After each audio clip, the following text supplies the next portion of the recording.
What's up, bro? Over here in the sup, bros, baby. What's up, bro? Quit asking me that. What's up, bro? What's up, guys? They always like, hey, coach, what's up with the glasses? I'm like, look, man, I'm in here all day long. And these lights are bright. They real bright because they big league lights. And we trying to read the seams on the ball because it's a bad day to be a pitcher. It's a bad day to be a pitcher, boys. It's a bad day to be a pitcher. Keep it rolling. What's up, guys?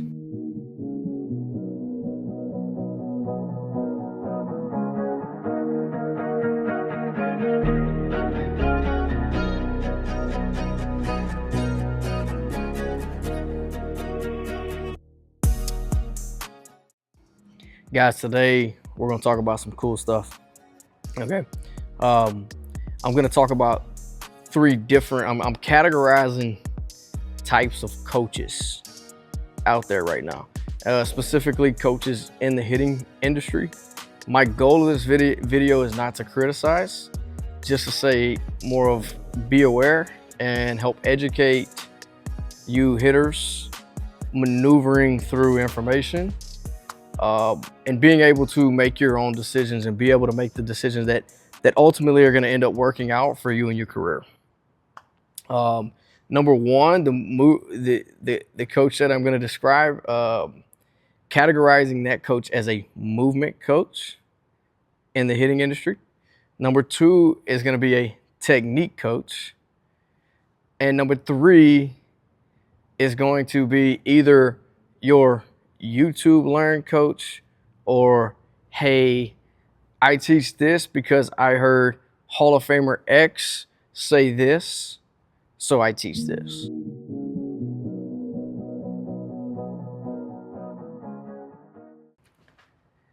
So back to the movement coaches. Man, I really like the movement coaches. I think they're on the right track. What they do a fantastic job of is individualizing, taking in an athlete and being like, okay, from their movement pattern, from their movement profiles, we believe X athlete needs to be doing this, and we believe Y athlete needs to be doing more of this. His stride length should be this, his hand should be here. They're able to see all of these movements, and I think it's wonderful. I think that's a great approach into getting on the right track to finding out what feels good for you. Okay, but here's where my issue is, and why I believe movement coaches need a little bit of balance. When it comes to pitchers, I love movement coaches. The reason being, when I'm a pitcher, I'm able to create my loads and create my movements when and how I want to. Okay, so I have just ultimate freedom as a pitcher to control my tempo, to feel certain things, to get in certain positions, and be able to load and come out of it rotating very efficiently, very fast. I love movement coaches for pitchers. When it comes to hitting, here's my issue. As hitters, we don't always get to hit our pitch. We don't always get to choose our tempo. Hitters is a lot like boxing or any type of combat sports. It's very reactive. Obviously, there's a mental approach to it. You're setting up certain things and you're trying to create certain things. However, your timing is based off of when the pitcher says, I'm going and I'm throwing this, whether that's a fastball or an off-speed pitch. Your swing plane is based off whether the pitcher wants to elevate or throw a ball down in the zone. So as a hitter, you're the ultimate reactive athlete. When it comes to movement, I believe there are some athletes that probably move better in some form of fashion, but it doesn't play for baseball moves. Okay. At the end of the day, hitters can't get outside the guardrails to a certain extent when it comes to the swing. I may be a movement athlete that needs to take a 10, 12-inch stride and really get my momentum going and then be able to rotate fast. Maybe I'm a driver athlete type guy. However, that's going to expose me at some point, and it's going to give me weaknesses. At some point, I have to have some guardrails that say, hey, like, yes, I do move better this way, but this isn't going to play in today's game. This isn't going to play at a high level. I have to moderate some things that I want to do as an athlete and a rotational athlete and find some other form of technique that gives me the best chance to succeed consistently. And I think that's where my issue lies with movement coaches, is that like we're completely abandoning any type of technique. We're solely relying on like how this athlete moves. And I think at the end of the day, we have to have some guardrails of like, hey, we have to understand we're very reactive as hitters. We got to figure out how to get on that guy's timing, not our own. And we have to be super quick. And we have to do things that might not necessarily agree with my movement pattern that is most efficient to the way I move and my deficiencies. Okay. But other than that, man, I like the movement guy, especially for pitchers. They got a cool base of knowledge. I think it's great. Technique coaches, it's a big one. I see a lot of this out there. I would almost categorize myself as a technique coach. However, the guys that the technique category that I want to talk about.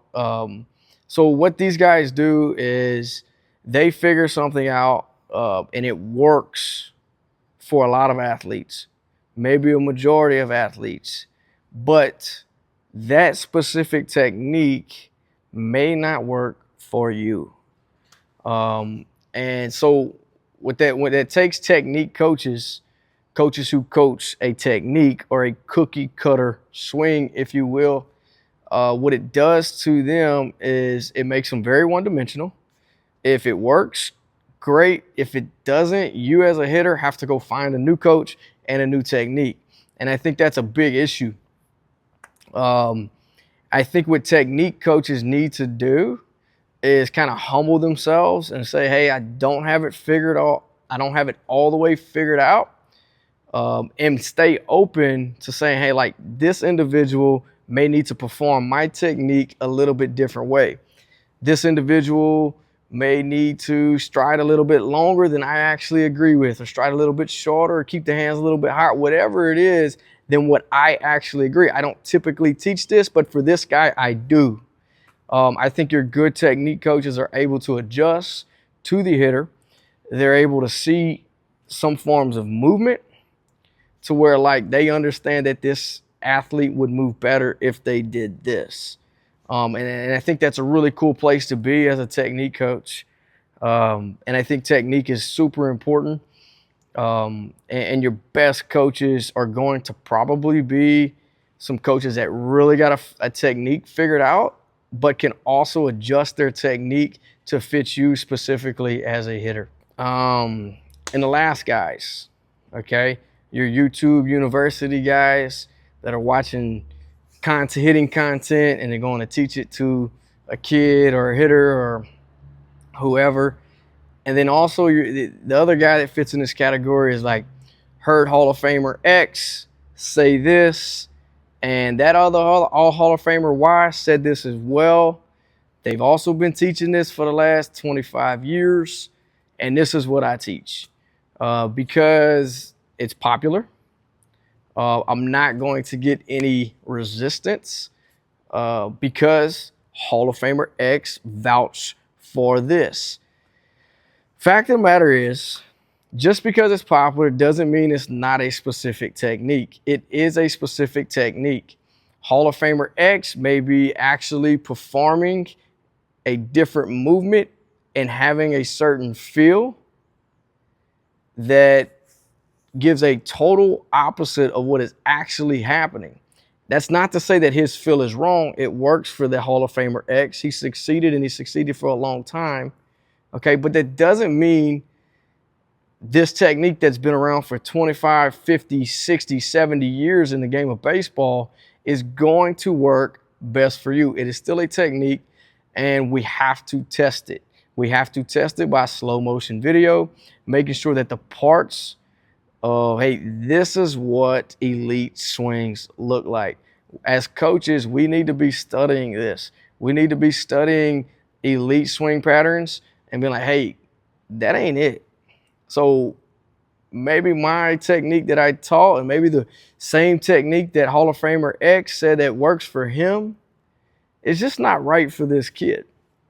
And I think that is the biggest issue.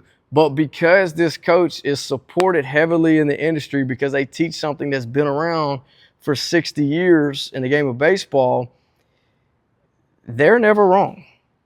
They're never wrong. They teach what's popular. So they're going to get supported and they're going to get vouched for. However, it's an issue, okay? These are the same coaches that also, when they hear a new technique that another coach is teaching, they go, oh, you probably can't do that. Why can't you do that?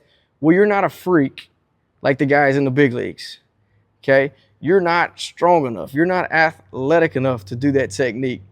Fact of the matter is, okay, this is the fact. This boils down like this ain't really just my perspective. This is like what's going on. There has things that have been taught in the game for years and years and years. And Hall of Famer X has done those and has programmed his mind to think what somebody has taught at age 8, 9 years old. Could have been his dad that played in the big leagues. So Hall of Famer X figures out how to be successful thinking what Teach was actually taught. However, Hall of Famer X is a freak. So even though the Teach was wrong, he's still a Hall of Famer.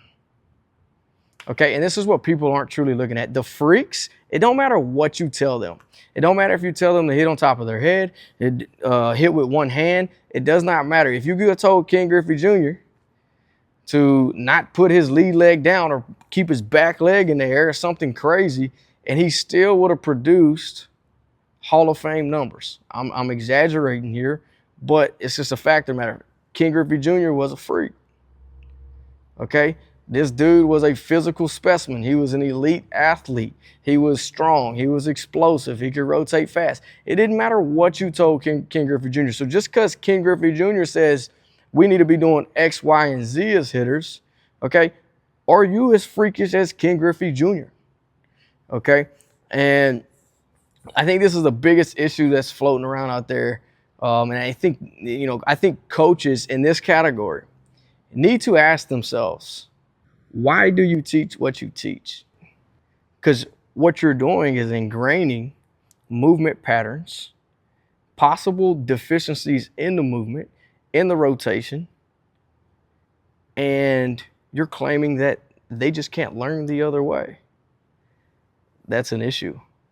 But it's important that right now we win the 10-year-old ball game, the select baseball ball game, and we get all these nice big rings. And we put the kid's development behind us and say, hey, that's for him when he leaves me. But right now, it's time to win a ring. I got an issue. But anyway, that's my 2 cents. And again, I'm not trying to attack.